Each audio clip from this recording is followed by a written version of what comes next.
almost 30 years of policing, the level of depravity shown by Andrew Innes is way beyond anything myself or my colleagues had witnessed before. Not only did he callously take the life of a young mother and innocent child, he then sought to escape justice by burying their bodies beneath his kitchen floor. He showed no regard for human life or for the remorse or suffering that he's brought to their life. At 3:20 in the afternoon on March 5th, 2021, police officers stood outside a modest house on Troon Avenue in Dundee, a quiet residential street that, until that moment, had drawn no national attention. In the middle of a strict COVID lockdown, when travel across the UK was tightly restricted and heavily monitored, a car had been traced crossing hundreds of miles from England into Scotland, and that journey had connected directly to the disappearance of a 25-year-old mother named Bennylyn Burke and her 2-year-old daughter Jelica. Inside that house was a 7-year-old girl who was not related to the man who answered the door. They were there because phone records, CCTV, and vehicle tracking had narrowed their search to this address, and because for days, a family in the Philippines and a former partner in England had been asking the same question without getting a clear answer. Where was Benylyn? When the officers asked Andrew Innes, a 50-year-old man who lived alone at that address, where she was, he did not hesitate, he did not ask for a lawyer, and he did not attempt to invent another explanation. He simply told them in a steady voice, "I killed her. She's under the floor." And when they asked about her 2-year-old daughter, he answered just as calmly, saying, "Under the floor with her mom." In that moment, the search for a missing mother turned into a double investigation, and what investigators would uncover beneath the concrete of that kitchen floor would reveal planning, deception, digital grooming that would later be described in court as among the very worst crimes to come before Scotland's High Court. But before we begin, if you find this video interesting, please give it a like at the end and tell me what you think about the case. It really helps the channel. Let me know in the comments where you're watching from. And don't forget to subscribe for more. Thank you. This video is created solely for educational and documentary purposes. It does not endorse, glorify, or condone any of the criminal actions or individuals described in this case. Viewer discretion is advised. But before she became a headline, before her name was spoken in courtrooms and police briefings, Bennylyn Burke had been a daughter, a sister, a young mother who carried far more responsibility than most people her age ever had to. She was born in November 1995 in the Philippines, and she grew up in a family that did not have much. So from an early age, she understood what sacrifice looked like and what it meant to work for something instead of expecting it to arrive. Her parents pooled what little money they had to make sure she stayed in school, and she did not waste that opportunity because she knew that her education was not just for her, it was for all of them. She was especially protective of her younger brother, stepping in when he was bullied and standing up for him. And even after she left home, even after she crossed time zones and oceans, she remained deeply connected to her family, calling her sister Sheila every single day, despite the time difference between the UK and the Philippines, because routine mattered to her and connection mattered even more. In July 2018, she married Lexington Burke in a ceremony in Samar, and just weeks later, in August 2018, she gave birth to her daughter, Jelica, and in that short stretch of time, her life seemed to accelerate forward into everything she had hoped for. But by the end of 2020, the marriage had begun to break down, and whatever stability she thought she had secured started to unravel, so she found herself moving into emergency accommodation in Kingswood near Bristol. However, she did not collapse under that pressure. Instead, she kept going. She worked part-time in a care home, and she sold items online, including car vacuums and small household goods, and she joined a local support network called Mums in Bath, where other mothers helped each other with advice, childcare swaps, and practical support. But freedom did not cancel out loneliness, and even though she had friends and support groups, and even though she spoke to her sister daily, there was still an emptiness that comes after a marriage ends, especially when you are in a different country and raising a child largely on your own. So in early 2021, she did something that thousands of people do every day without thinking twice about it. She joined a dating site, hoping that maybe this time she would meet someone kind, someone stable, someone who would not complicate her life, but instead help steady it. And that was where she met Andrew Innes. Andrew Innes was 50 years old in early 2021, and if someone had skimmed through his resume or glanced at his LinkedIn profile, they would have seen something that looked stable and professional. He had been born in 1970 on a British military base in Germany, and he grew up in Scotland before going on to attend the University of Aberdeen, where he trained in computing and eventually built a career in software development. He was intelligent, technically skilled, and capable of building complex systems. And for a period of his life, that skill set had taken him far from Dundee. He had lived in Japan with a wife and children, working in the tech industry and building what outwardly appeared to be a conventional family life. But that structure collapsed, and by 2019, he had been deported from Japan and forced to return to Scotland alone. He had been diagnosed with Crohn's disease, which required steroid medication at times, and he was also diagnosed with autism spectrum disorder. But what stood out was not a medical condition, but a pattern of isolation. Neighbors described him as withdrawn and distant, someone who kept to himself and did not build strong community ties. His posts became increasingly bitter, sometimes resentful, and occasionally fixated on past relationships. But the most revealing behavior was that instead of creating a single dating profile after returning to Scotland, he created more than 30, most of them targeting Filipino dating platforms. He built a scraper tool, a piece of software designed to extract and sort user data efficiently, and he used that tool to filter women according to specific criteria. He narrowed his search to women in their mid to late 20s, and he focused particularly on those who had young daughters. And then he compiled the information into spreadsheets, where he rated and compared them based on age, height, weight, and parental status. And within that organized digital search, one profile eventually stood out to him, and that profile belonged to a 25-year-old single mother living in Kingswood named Bennylyn Burke. They met on Filipino Cupid, a platform built for connection across countries and cultures. He asked about her life in England, and she told him about working part-time in a care home, about raising Jelica mostly on her own, and about trying to rebuild after the end of her marriage. And he presented himself as stable, educated, and financially secure. However, he began offering solutions to problems she had not explicitly asked him to solve.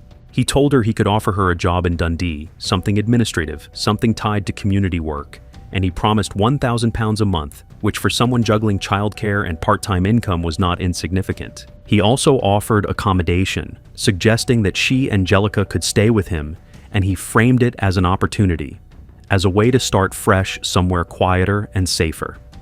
She did not immediately accept that idea, and she did not agree to relocate, but she stayed in contact because the possibility of stability, even hypothetical stability, can be persuasive when you are rebuilding your life. Then he asked her for intimate photos, and that request introduced a line she would not cross. She refused, and she did not send him anything explicit, and that refusal mattered because it demonstrated that she maintained boundaries even while exploring the relationship. However, she did not cut off contact entirely, and instead the conversations continued, and by early February they agreed that he would drive down to meet her in person. On February 12th, they finalized plans, and he began preparing for that trip. What she did not know, and what investigators would later uncover, was that in the days leading up to that journey, his online activity had shifted in a way that did not match the tone of a man planning a romantic visit. Before traveling to England, he searched for phrases including "what is chloroform used for?" and "underfloor storage," and "rates in Scotland," and those searches were not isolated curiosities, but clustered together in a short span of time.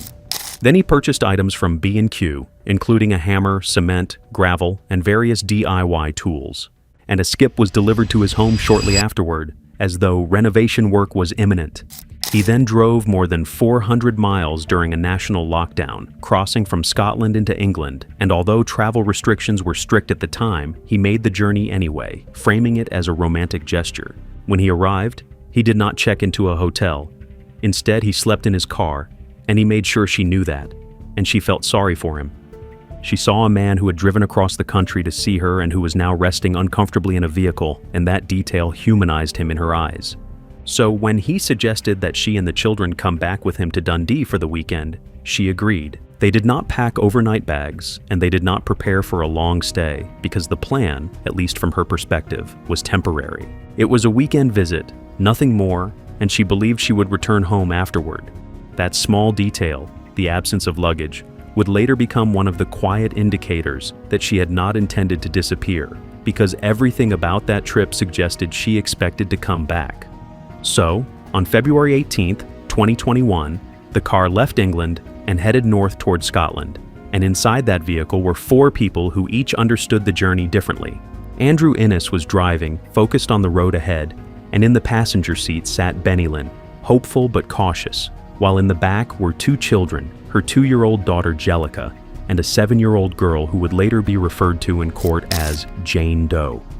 To Benylyn, this was a short trip, a weekend visit to see where Andrew lived and to decide whether there was any real future in what had started online.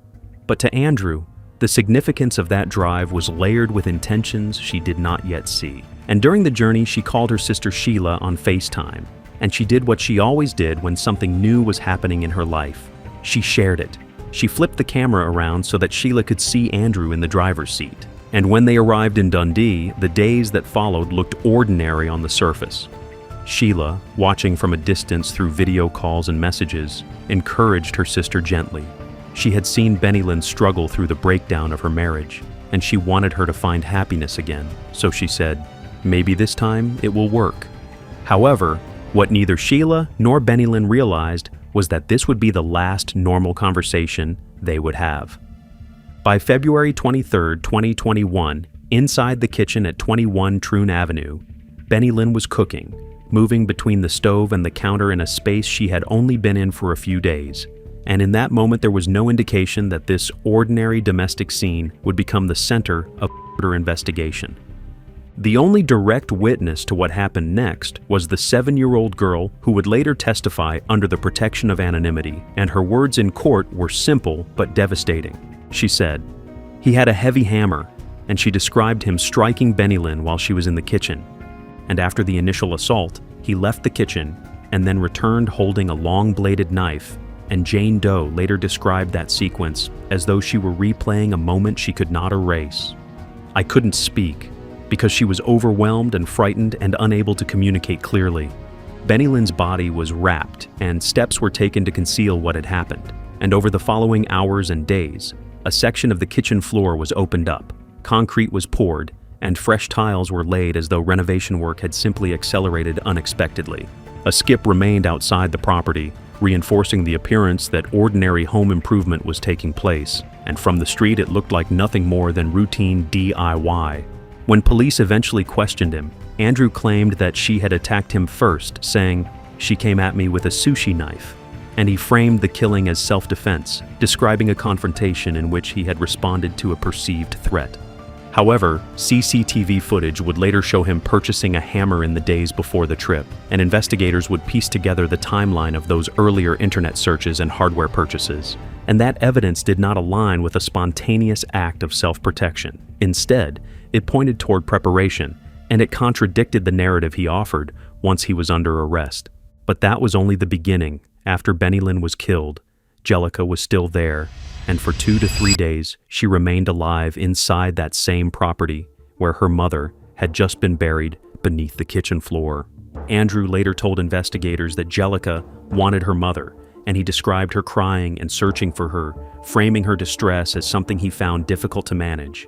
However, that statement did not exist in isolation because Jane Doe provided her own account of those days.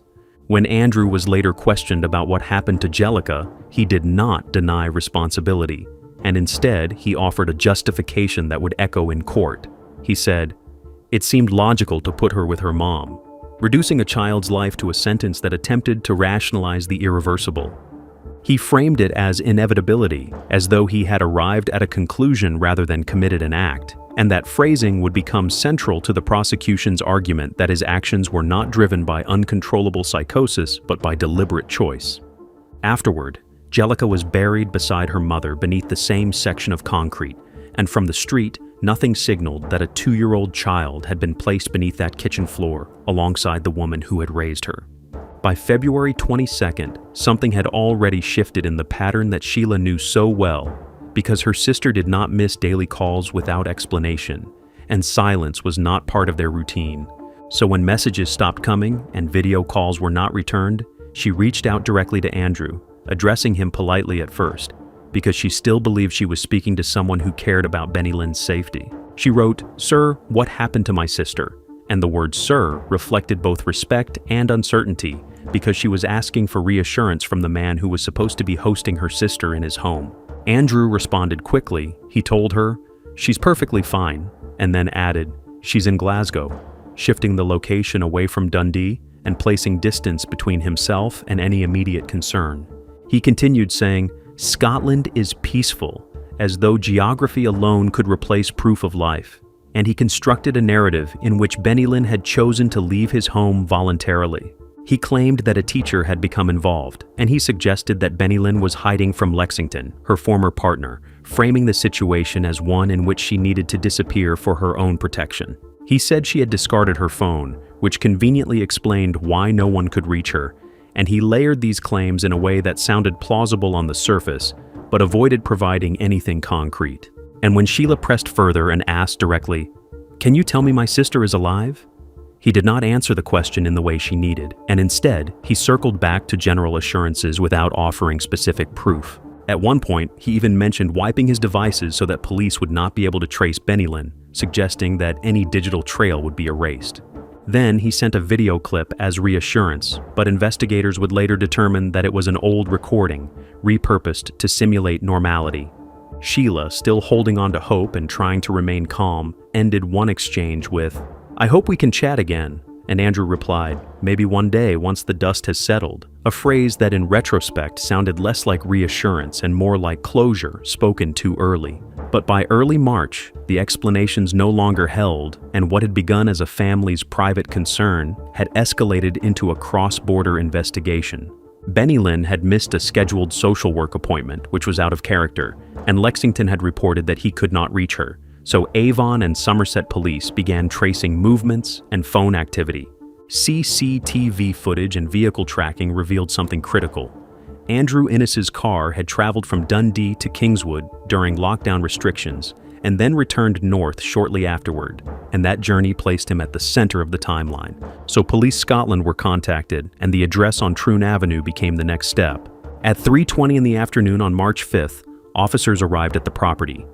From the outside, it appeared ordinary, although a skip stood nearby, suggesting ongoing renovation, and that detail immediately aligned with the purchases investigators had already begun to examine. And when officers knocked, Andrew answered, and at first he refused them entry, claiming he was isolating due to COVID guidelines and implying that he could not allow anyone inside. However, as they spoke, officers noticed a young girl inside the house, fully dressed and alert, and that observation contradicted his explanation about who was present.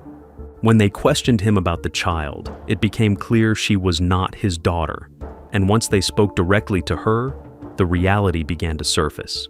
Inside the property, officers observed that the kitchen units had been removed, utensils were stacked awkwardly on the stairs, and sections of flooring appeared newly laid, and those visual details did not match the calm reassurances he had been sending to Sheila days earlier. Then, without prolonged denial or visible agitation, Andrew shifted the tone of the encounter completely. When asked where Benylyn was, he said, "I killed her, she's under the floor." When they asked about 2-year-old Jelica, he replied, "Under the floor with her mom. The child was screaming," adding an explanation that suggested justification rather than remorse. At that moment, the missing persons inquiry ended, and a double investigation began, and Andrew Innes was arrested immediately at the scene while officers secured the property and prepared for what they now understood would be a recovery operation beneath the kitchen floor. Once Andrew was arrested, the house on Troon Avenue stopped being a private residence and became an active crime scene, and what followed was an excavation that lasted nearly 2 weeks. Officers sealed the property, forensic teams entered carefully, and specialists were brought in. The kitchen floor was cut open section by section, and as the concrete was broken apart, layers were lifted slowly, methodically, so that every fragment could be documented. What had appeared to be a renovation from the outside was now understood as concealment, and on March 19th, after days of controlled digging, the bodies of Benylyn and Jelica were recovered from beneath that floor. The space where meals had once been prepared had become a burial site, and the physical evidence preserved beneath it would define the next stage of the case. Post-mortem examinations confirmed that Benylyn had suffered severe head trauma consistent with being struck by a heavy object, as well as injuries to her chest and signs of internal bleeding, and those findings aligned with Jane Doe's account of the assault in the kitchen. Jelica's cause of death was determined to be asphyxiation, caused by pressure applied to her neck and mouth, and that detail established that her death had not been accidental or incidental, but inflicted. However, the forensic picture extended beyond the killings themselves, because inside the property, investigators recovered additional items that would shape the prosecution's case. A used condom was found in a bin, and DNA testing linked it to Andrew, as well as biological material from Jelica, and black furry handcuffs recovered from the house contained DNA evidence that tied him to further. A sock tested positive for saliva, and laboratory analysis revealed a match for chlamydia between Andrew and the surviving child, creating a biological link that could not be dismissed as coincidence. But when confronted with these findings, Andrew denied SA, stating, "I never touched the girl," and he attempted to separate himself from the forensic narrative that was unfolding. However, the DNA evidence did not support his denial, and the consistency of the biological matches contradicted his statements in a way that could not be explained by accident or misunderstanding. And as the forensic reports accumulated, the case against him expanded from concealment and homicide to include sexual offenses supported by scientific evidence. And the courtroom battle that followed would hinge not only on what he said happened, but on what the evidence proved had occurred inside that house. The trial began on January 31st, 2023, at the High Court of Justiciary in Edinburgh. And by then, the details of what had happened on Troon Avenue had already traveled far beyond Dundee. The courtroom was presided over by Lord Beckett, and as proceedings opened, Andrew Innes did not contest the fact that he had killed Benylyn and Jelica. Instead, he admitted the killings while denying, and that distinction became the foundation of his defense. He claimed self-defense first, telling the court that Benylyn had attacked him with a knife and that he had reacted in the moment. But that explanation did not hold when examined against the digital evidence of prior searches and purchases. So the narrative shifted. He began describing auditory hallucinations, suggesting that he had heard voices, and then he introduced the idea of steroid-induced psychosis, arguing that medication prescribed for Crohn's disease had destabilized his mental state. Then he offered another explanation that further complicated his defense, describing what he called a hybrid vision, in which Benylyn appeared to him as a fusion of his estranged wife and a former partner, and he implied that this distorted perception contributed to his behavior. However, each of these claims was tested against medical testimony, and that was where the prosecution's case strengthened. Dr. Gordon Cowan, a consultant forensic psychiatrist who had met with Innes multiple times, testified that there was no credible evidence of psychosis during the period in question, and he explained that steroid-induced psychosis was extremely rare. He told the court that Innes demonstrated logical thinking throughout the events, including during concealment and communication afterward, and that there was structure and planning in his behavior that contradicted a sudden mental break. One of the most difficult moments in the trial came when Jane Doe's pre-recorded interview was played to the jury, a 90-minute account from a child describing what she had witnessed and endured, and the emotional weight of that testimony was such that jurors were offered counseling support. But during the proceedings, Innes accused her of lying, attempting to undermine her credibility, yet the forensic evidence presented alongside her account reinforced her statements. But, at a point, he admitted that if police had arrived 24 hours later, the surviving child might also have been killed. Now everything rested on whether 12 jurors believed that Andrew Innes had acted in panic or in planning. And after approximately 2.5 hours, the jury returned to the courtroom, and the verdicts were read aloud, one by one. He was found guilty of the Bennylyn Burke and her 2-year-old daughter Jelica, and he was also convicted of the sexual offenses tied to the forensic evidence presented during the trial. And when it came time for sentencing, Lord Beckett addressed the court directly and described the crimes as amongst the very worst crimes which have come before the High Court, emphasizing both the violence inflicted and the calculated concealment that followed. He imposed a sentence of life imprisonment with a minimum term of 36 years before Andrew Innes could even be considered for parole, and that minimum was backdated to March 8, 2021, the date shortly after his arrest when he had been remanded into custody. Woman and her 2-year-old daughter in a situation where they had trusted you and travelled with you from Bristol to your home in Dundee. These are amongst the very worst crimes which have come before the High Court of Justiciary. Considering the whole circumstances, the punishment part on the 2 charges of murder will be one of 36 years, backdated to 8th March 2021.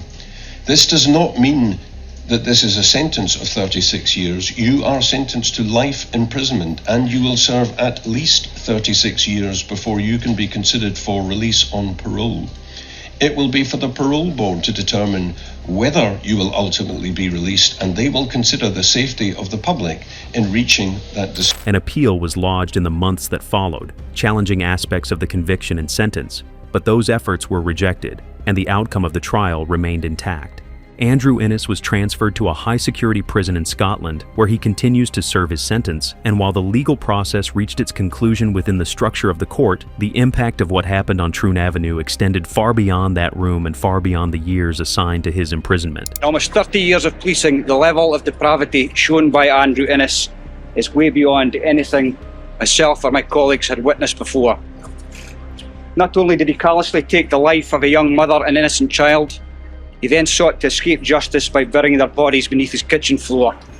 He showed no regard for human life or for the remorse or suffering that he's brought to their loved ones. I'd like to end by thanking the family of Bennylyn and Jelica for their courage they've shown throughout what's been a horrific ordeal, and I hope this conviction in some way helps to bring them a degree of closure. Thank you very much. This is probably one of the most horrific cases that I and my team have been involved in, and it's to credit to everyone involved with the commitment and professionalism they showed to secure justice for Bennylyn and Jelica. The National Crime Agency described this as a once-in-a-generation crime, and I sincerely hope that no one else sees this ever again. So when the trial ended and the sentence was handed down, the legal process reached its formal conclusion. But for Bennylyn's family, there was no sense of completion, only a different stage of grief. Her father traveled from the Philippines to Scotland to sit through the proceedings, listening to details no parent ever expects to hear. And when he later spoke about the loss, he did not describe anger first. He described the emptiness that followed him home. He said he cried every day because the absence of his daughter and granddaughter had reshaped the rhythm of his life in a way that no verdict could reverse. Sheila, who had once spoken to Benylyn every single day despite the time difference, found herself replaying their last normal conversations. And sometimes she still called her sister's phone just to hear her voicemail greeting, because that recorded voice was the closest thing she had left. However, she also carried the weight of those final messages, the questions she had asked Andrew, the reassurances he had given, and the realization that the answers she was searching for at the time had already been buried beneath concrete. In Bristol, where Benylyn had tried to rebuild her life, a vigil was held at Brandon Hill, and friends, neighbors, and members of the local Filipino community gathered quietly. There were white balloons released into the air, candles placed carefully along the grass, and handwritten notes left beside flowers, and one message stood out for its simplicity: "You are loved, you are missed, you are remembered." The Kanlungan organization, which supports Filipino migrants in the UK, spoke publicly about the broader vulnerability faced by migrant women, highlighting how isolation, financial pressure, and cultural displacement can intersect in dangerous ways when trust is placed in the wrong person. So the case did not end as a single tragedy, but became part of a larger conversation about protection, accountability, and the hidden risks that can exist behind online connections. But Benylyn's father chose to channel his grief into advocacy, stating that he wanted to dedicate his life to defending the rights of women and children. Andrew Innes will serve at least 36 years before he can even request consideration for release, and within the legal system, that sentence represents justice as defined by statute. However, for Benylyn's family, and for the child who survived and will carry the memory of what she witnessed, there is no calculation that restores what was taken. There is no number of years that balances the absence at the dinner table, the missed birthdays, or the daily phone calls that will never come again. And that brings us to the end of this case. What are your thoughts on this case? Let us know in the comments. If this story shook you, there's more on the channel that dives into cases just as haunting. Don't forget to subscribe, hit that like button, and share this video. It helps keep these stories from being forgotten. Thanks for watching, and I'll see you in the next one.